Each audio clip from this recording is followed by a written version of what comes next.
নমস্কার, আমি শ্রাবণী। চলে এসেছি রান্নাঘরে আমার আজকের একটা রেসিপি নিয়ে। ভিন্ন স্বাদের একটা কেক বানানোর রেসিপি নিয়ে আমি চলে এসেছি। এখানে নিয়ে নিয়েছি রুম টেম্পারেচারে থাকা এই যে একটু দুধ নিয়ে নিয়েছি, মানে ২ কাপ মতো। আর নিয়ে নিয়েছি ১ কাপ মতো ময়দা। ভালো করে ব্লেন্ড করে নিয়েছি। ২টো ডিম দিয়ে দিলাম ভেঙে।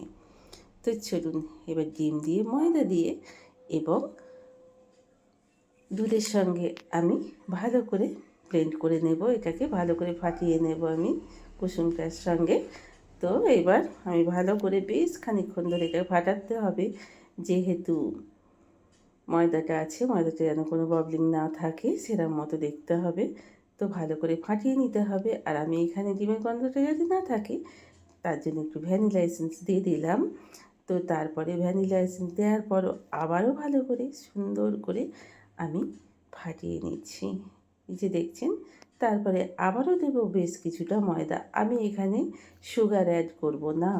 আমি এখানে একটু ভিন্ন স্বাদের বলেছি, যেহেতু আমি এখানে মিষ্টি না দিয়ে কেকটা বানাবো।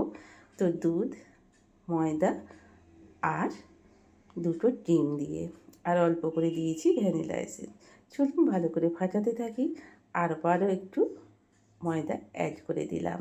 এইভাবে ৩ বারে আমি একটু করে ময়দা দিতে থাকলাম। আর বেশ ভালো করে এইভাবে আমি নেড়ে নেড়ে, আর তার সঙ্গে যেই ভালো করে ফাটানো হয়ে গেছে দিয়ে দিলাম একটু বেকিং পাউডার। বেকিং পাউডারটা দেওয়ার পরে আবারও আমি ভালো করে ফাটিয়ে নেব। তবে বেশিক্ষণ আমি ফাটাবো না বেকিং পাউডারটা দেওয়ার পরেই।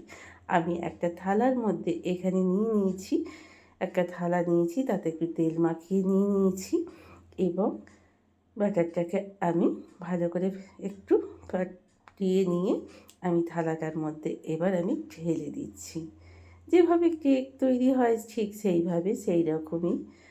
তো চলুন এখানে আমি ঢেলে নিলাম, দিয়ে এবার ভালো করে যাতে হাওয়া ঢুকে না যায় তাই জন্য আমি একটু ঠুকে নিলাম। তো চলুন এইবার আমি বসিয়ে দিয়েছি একটা কড়াইতে। প্রথমটা ৫ মিনিট হাই ফ্লেমে, তারপর লো ফ্লেমে হবে প্রায় ৪০ মিনিট কেকটা। এখানে কেকটা বেশ খানিকটা হয়েই এসছে, তারপর আমি খুলে দিয়েছি। খুলে আমি এখানে কাজু আর কিশমিশ আমি ছড়িয়ে দিচ্ছি বা একটুখানি করে গেঁথে দিচ্ছি, দেখতে যাতে ভালো লাগে। তবে এই কেকটা একটু অন্যরকম, সুগার ফ্রি। আপনারা চাইলে নিজেরা বাড়িতে করে খেতে পারেন এবং সকলকে দিতে পারেন। বাচ্চাদের টিফিনে এটা সকালবেলা দিতে পারেন, হাসব্যান্ডকে সকালবেলা এটা সুগার ফ্রি এটা দিতে পারেন। এখানে কোনো তেলও অ্যাড করা নেই। আপনাদের দেখতেই ভালো লাগবে এবং খেতেও হেবি অসাধারণ স্বাদের। তবে মিষ্টি লাগবে না বলে হয়তো অনেকের ভালো লাগবে না, তবে ভীষণই সুন্দর। চলুন তেল এবং মিষ্টি বাদ দিয়ে করেছি। কেমন হয়েছে কেকটা আপনারাই দেখুন। এখানে আমি এই ছিদ্রটাকে ঢাকার আমি একটা কাগজ দিয়ে বন্ধ করে দিয়েছি। আর কেকটা কতটা ফুলেছে দেখুন, একেবারে এত সুন্দর হয়েছে, ফেটেও গেছে। এই দেখুন। যদি আপনাদের ভালো লেগে থাকে এই কেকটাকে, তাহলে আপনারা একটা লাইক কমেন্ট করে দেবেন। ইচ্ছা হলে, নতুন বন্ধু হলে সাবস্ক্রাইব করে আমার পাশে থাকবেন।